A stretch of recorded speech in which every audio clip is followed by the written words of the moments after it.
Welcome. Today's show is a train wreck. Irrelevant news. So Britney Spears' dad has finally stepped down from the conservatorship. Britney Spears is finally free from her father's control after more than 13 years. A judge suspended a 39-year-old pop star's father, Jamie Spears, as conservator of her estate on Wednesday in a highly anticipated hearing. Correction, his slimy little claws have been forcibly removed from their clutches on Britney's life. And speaking of having a hold on someone's life, Ryland Adams said this about Shane Dawson. Like, how can you fucking relax when you're in a fucking cylinder flying through the sky and you don't know what's gonna happen? You need to chill the fuck out. Well, I didn't used to be like this. I used to be chill and fine, and then Shane's ways rubbed off on me. Well, it looks like Shane Dawson was right. He is making the lives of everyone around him even worse. Except for the life of a hacker, of course, which managed to make his way into Shane Dawson's Spotify account and upload this song. You should invite me to come over one time. I can be there right beside you, right by your side. I can fuck your cat, I put her on her highs. I don't know, man, but your cat is looking fine. Wonderful. Add another thing to the list of things that I wish I could immediately forget. And in other news, Trisha Paytas told a very familiar story in one of their positive videos. It's a cigarette, and it's gross. Not as gross as the girl you're currently hooking up with. Did you know she has 3 transmissible diseases, 1 incurable? That's gross. Gee, I wonder what incident in Trisha's life inspired that exact line. Look, I know you are 42 years old and I'm just a 28-year-old that's not in a relationship with you, and I have no idea if you and T-Rex even had this conversation. But as your friend, I am looking out for you. I don't even know her. I don't even know if this is true. It's just what I heard. You know, for somebody who quit drama, Trisha is doing a terrific job staying away from it. Ugh, it's okay. I'm the great garbanzo spectacle online. Everyone leaves me mean comments. The internet loves to gaslight me. This super shady dialogue keeps reminding me of this one creator that Trisha used to have some major problems with. Oh, if only I could bring myself to remember who they are. Why are you gaslighting me right now? You know what I think is actually happening here, folks? Trisha quit making drama videos so they could elevate it into an art form. I need a therapist. You need a therapist. You're a narcissistic abuser. Why are we being so mean right now? First the internet's gaslighting me, now you're trying to trigger me on purpose. I'm astounded, folks, how this series manages to have the acting performances improve every single episode. It's almost like they're not even trying. Oh my god, sweetie, are you okay? I'm just a little sore. I'm just glad nothing more serious happened. I don't know how to pump gas. A little just got on my finger and then... It's fine, it's fine. And the writing, folks, it keeps you at the edge of your seat, just hoping for the next moment that's just gonna send a shiver down your spine. The cringe is strong with this one. Gaslighting is manipulative. And I could give you the definition of manipulation, but there are literally so many. You know, good for Trisha. They made a video discussing different forms of gaslighting and manipulation and why define the very thing that they're trying to discuss in the video when they can just leave it up for interpretation and not really discuss anything at all. Really brings the message they're trying to get through home. Being undiagnosed or over-diagnosing someone online or in real life is very dangerous. Oh, thank goodness that Trisha can speak from personal experience here. It really brings authenticity to what they're trying to get across. Anyway, folks, all the similarities that we saw in this video between what Trisha was saying and what a certain creator is known for saying on the internet have caused a lot of speculation over who Trisha was talking about in this video, which ended up causing Trisha to pin this comment on their video. Director's note, this is not a personal attack on any specific person. While some events are based on real life, all characters are fictitious. Exactly, folks. Even though some words are literally lifted verbatim from what a certain creator usually says on the internet,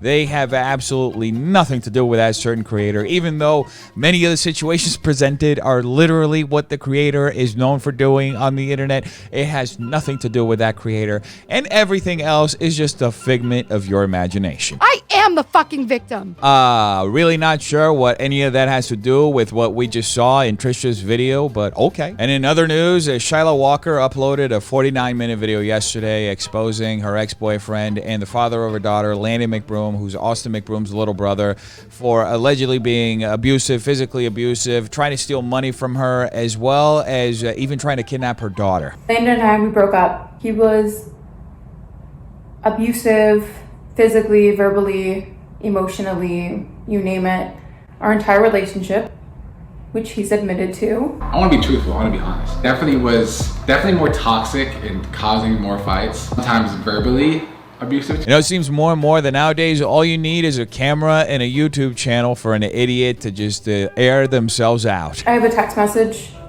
from literally the day after our daughter was born. She was born on the 19th. I was still in the hospital and he had left and he was gone for hours.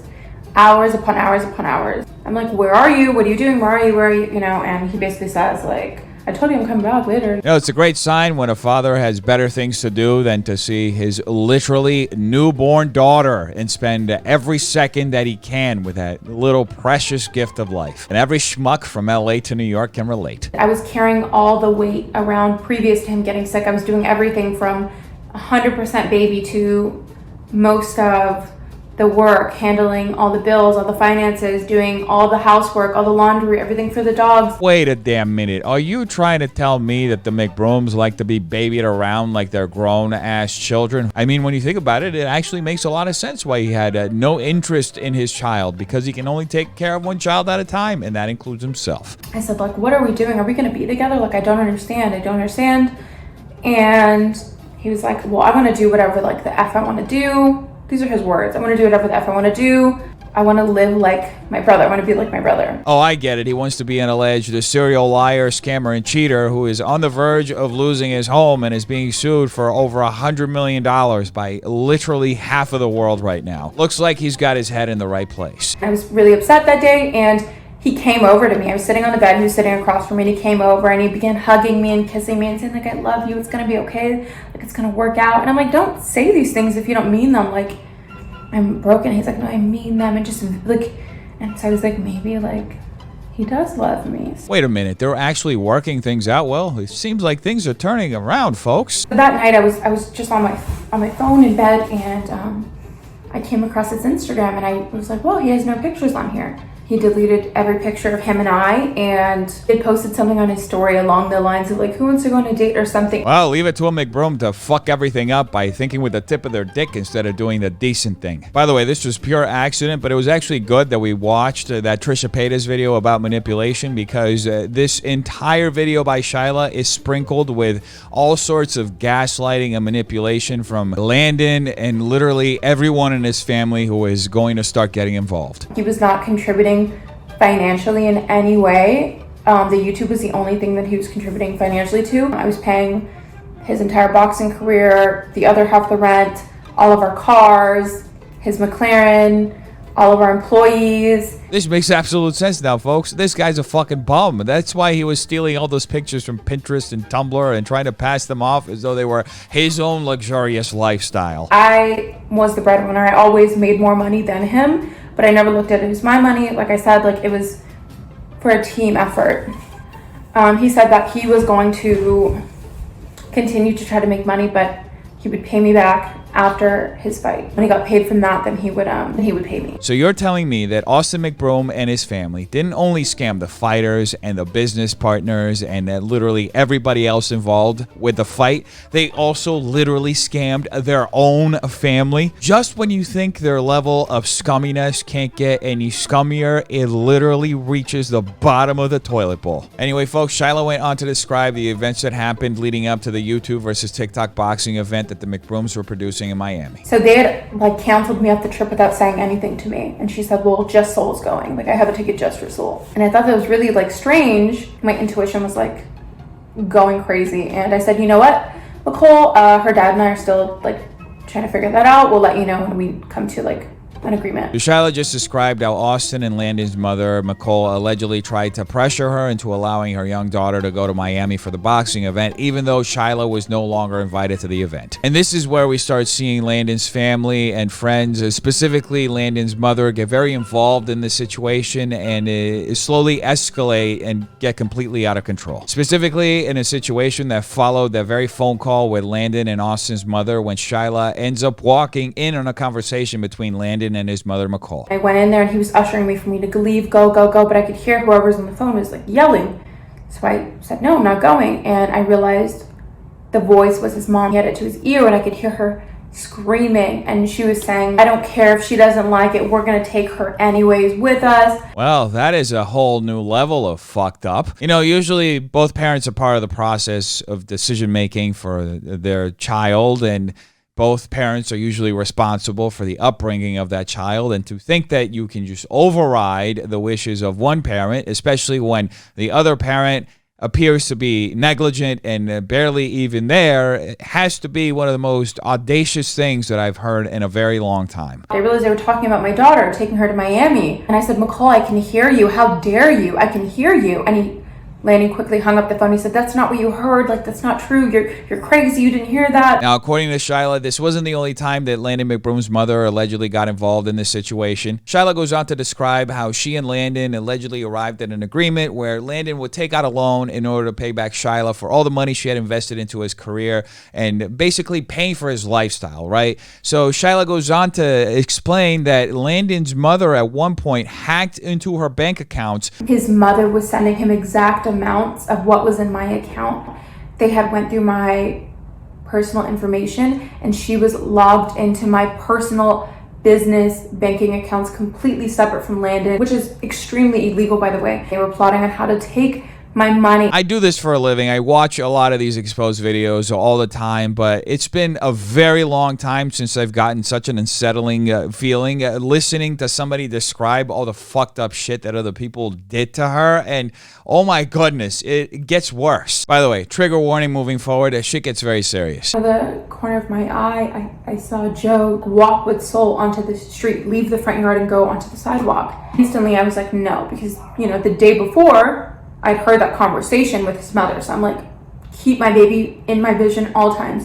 And so I went over there and I said, Joe, give me Soul, give me my daughter. Joe is Landon McBroom's friend and videographer, and he used to live with Shyla and Landon. And Shyla also goes on to describe how she had a boot on her foot because she had injured her foot. So she's trying to follow Joe as he's taking her daughter away. And then I see him, he's turning the corner towards where his car is parked. And then I really started panicking. And in my head, I'm like, he's going to take my baby. Like, he's going to take my baby. Like, where is she going to go? And I hear Landon at the same time, like, yeah, Joe, go. Don't stop, Joe, go. What an absolute nightmare scenario and overall awful situation. I mean, if this doesn't give you a pit in your stomach, folks, and I don't know what will. Ran as fast as I could to the car, and I called 911.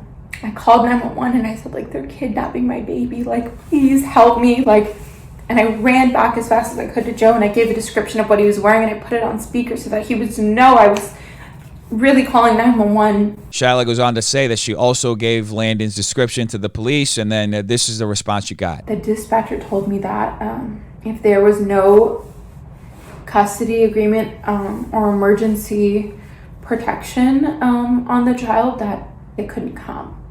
And my heart. Isn't it wonderful? Right when you need the police, there's some bureaucratic bullshit that stands in the way of you getting the help that you need. Pretty sure the police must have good reason to have that protocol, but it must be seriously anxiety-inducing to witness somebody taking your daughter away and know that there's nothing that can be done. Anyway, Shyla says she did not tell Landon what the police told her and instead said, I told Landon, like, if you just tell him to just come back with her, bring her back to me, and I will hang up and they will not come. And then it says, okay, Joe, bring her back. Shyla also describes how Landon, his friend Joe, and his mother Nicole allegedly created this extremely toxic environment where she ended up feeling unsafe in her own home, and it escalated to a point where this allegedly happened. So after